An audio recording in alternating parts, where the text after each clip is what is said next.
पाकिस्तान में अब सिंध में भी एक नया बवाल शुरू हो गया है। जानेंगे जनरल मुनीर के लिए कैसे समस्याएं बढ़ रही है। बलूचिस्तान से लेकर पीओके सिंध, हर जगह समस्याएं अब बढ़ती ही जा रही है। उसके ऊपर भारत ने भी जवाब दिया है रॉ को बैन करने के मामले में। जियोपॉलिटिक्स में बहुत कुछ चल रहा है, हमेशा की तरह जानने को मिलेगा बहुत कुछ। आइए जानते हैं इन खबरों को विस्तार से। बलूचिस्तान में बलोच महिलाएं जो पहले चुपचाप पीड़ित थी, अब पाकिस्तान और चीन द्वारा संयुक्त रूप से बलूचिस्तान के शोषण के खिलाफ बढ़ते प्रतिरोध में सबसे आगे दिख रही हैं। यह महिलाएं विभिन्न पृष्ठभूमियों से हैं और अब बीएलए की मजीद ब्रिगेड में शामिल होकर आत्मघाती हमले कर रही हैं। हाल ही में कलात जिले में एक महिला आत्मघाती हमलावर ने पाकिस्तानी सेना को नुकसान पहुंचाया। इस बदलाव की शुरुआत 2022 में कराची विश्वविद्यालय में हुए हमले से हुई, जब सारी बलोच नाम की एक शिक्षित महिला ने आत्मघाती हमला किया, जिसमें 3 चीनी नागरिक और एक पाकिस्तानी ड्राइवर मारे गए थे। बीएलए ने दावा किया कि यह हमला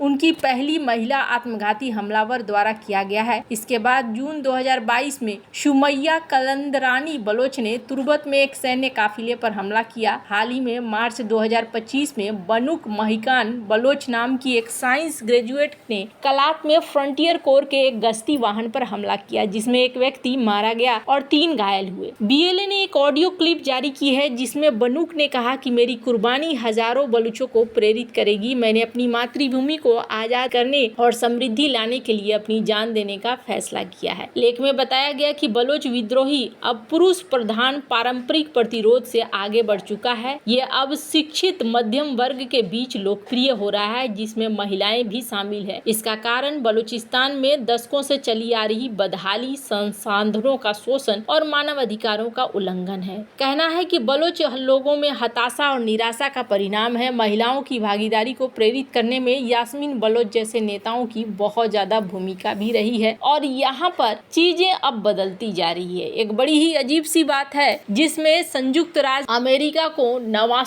स्थान मिला है, तो वहीं भारत को 86वां और पाकिस्तान को संपत्ति से संबंधित अपराध, चोरी, डकैती, वाहन चोरी, हिंसक अपराध और व्यक्तिगत सुरक्षा के धारणों को कारकों को शामिल करके एक सूचकांक बनाया गया। सर्वेक्षण में लोगों से पूछा गया कि वे दिन रात अपने क्षेत्र में कितना सुरक्षित महसूस करते हैं। साथ ही डकैती, हमले, उत्पीड़न और भेदभाव जैसे खतरों के बारे में उनकी चिंताएं भी दर्ज की गई। सबसे सुरक्षित देशों की सूची में एंडोरा पहले स्थान पर है, जिसका सुरक्षा स्कोर है 84.7। इसके बाद यूएई 84.5, कतर 84.2, ताइवान 82.9, ओमान 81.7 है। दूसरी ओर सबसे खतरनाक देशों की सूची में सूडान पहले स्थान पर आ रहा है, जहां गृह युद्ध की स्थिति है। इसके बाद म्यांमार, सीरिया, दक्षिण Sudan, Lebanon, Burkina Faso, Haiti, Mali, Somalia और यमन जैसे देश हैं जो संघर्ष, हिंसा, विस्थापन और गरीबी से जूझ रहे हैं। संयुक्त राज्य अमेरिका में अपराध दर, खासकर हिंसक अपराध और व्यक्तिगत सुरक्षा की चिंताएं इसे भारत और पाकिस्तान से कम सुरक्षित बनाती है। भारत का सुरक्षा स्कोर है 55.7 और पाकिस्तान का 56.3, जबकि अमेरिका का स्कोर है 50.8। ये एक आश्चर्यजनक दावा है, क्योंकि आमतौर पर भारत और पाकिस्तान को सुरक्षा के मामले में चुनौतियों का सामना करने वाले देशों के रूप में देखा जाता है। लेकिन ये डेटा लोगों की धारणा और अपराध के आंकड़ों पर भी है, जहां पर देखने को मिला है कि चीजें अब बदलती हुई नजर आ रही हैं। फिर भी अमेरिका इतना पीछे चला जाएगा, ये किसी ने नहीं सोचा होगा।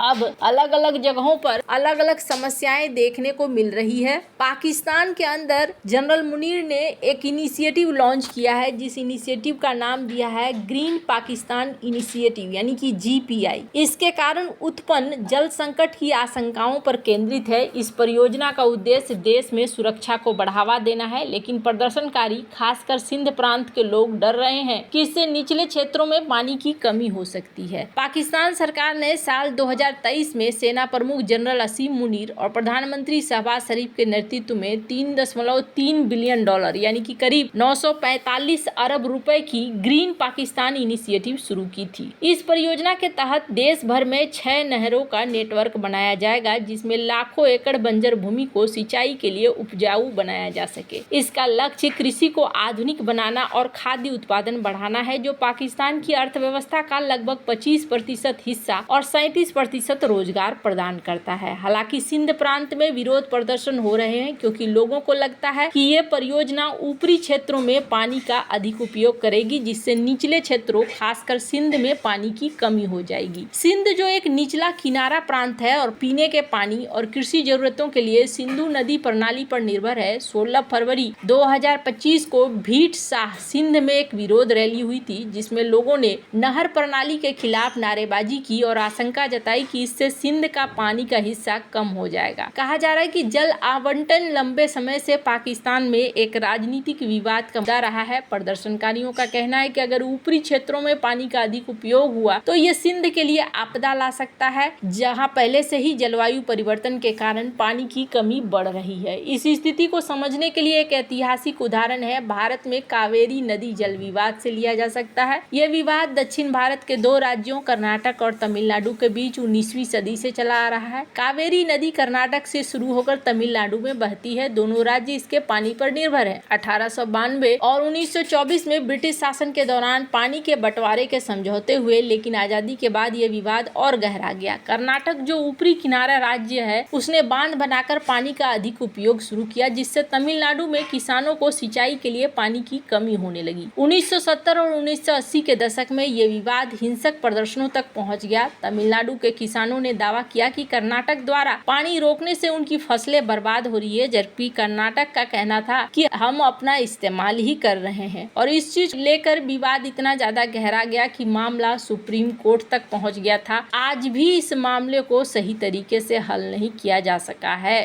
खैर, एक चीज तो जरूर है कि पाकिस्तान में अलग अलग तरीके से समस्याएं बढ़ती जा रही है और पाकिस्तान इसे संभालने में नाकाम होता हुआ दिख रहा है।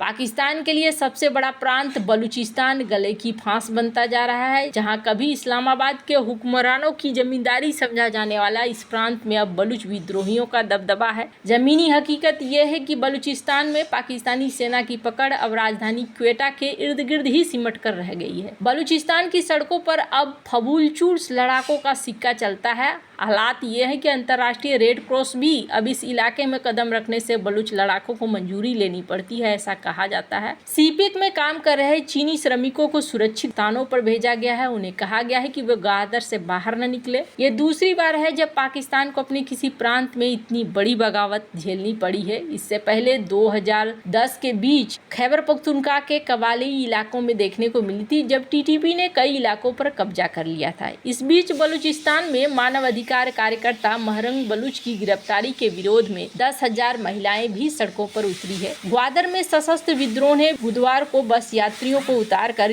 गोली मार दी, जिसमें 6 लोगों की मौत हो गई। यह हमला ओरमारा हाईवे पर हुआ। बस कराची जा रही थी। रिपोर्ट के अनुसार सभी मृतकों का संबंध पंजाब प्रांत से था। ग्वादर में सशस्त्र विद्रोहियों ने बुधवार को बस यात्रियों को उतार कर गोली मार दी, जिसमें 6 लोगों की मौत हो गई। हमला ओरमारा हवाई अड्डे पर हुआ जब बस कराची जा रही थी। रिपोर्ट के अनुसार सभी मृतकों का संबंध पंजाब प्रांत से था। चीन ने 60 निजी सुरक्षा बलों को पाकिस्तान में तैनात किया है, ऐसा कहा गया। महरंग की गिरफ्तारी के खिलाफ अब क्वेटा में महिलाएं सड़कों पर है और स्थिति यहाँ पर डे बाय डे बिगड़ती जा रही है। ऊपर से यहाँ अब सिंध में भी बवाल खड़ा हो गया है। और आपको बता दूं, आपको याद होगा रॉ को लेकर जिस तरीके से अमेरिका के यूएस CIRF ने कहा था, अब उनके पीछे कहा जा रहा है ये शख्स पाकिस्तानी मूल का है, इसने इस संगठन को प्रेरित किया इस तरीके के भारत के खिलाफ बयान के लिए, और भारत ने आखिरकार इसका जवाब भी दिया है। आपको क्या लगता है इन सब मामले में, आपकी क्या राय है? कमेंट कर जरूर बताएं। जल्द मिलते हैं अगली वीडियो में नई खबर के साथ।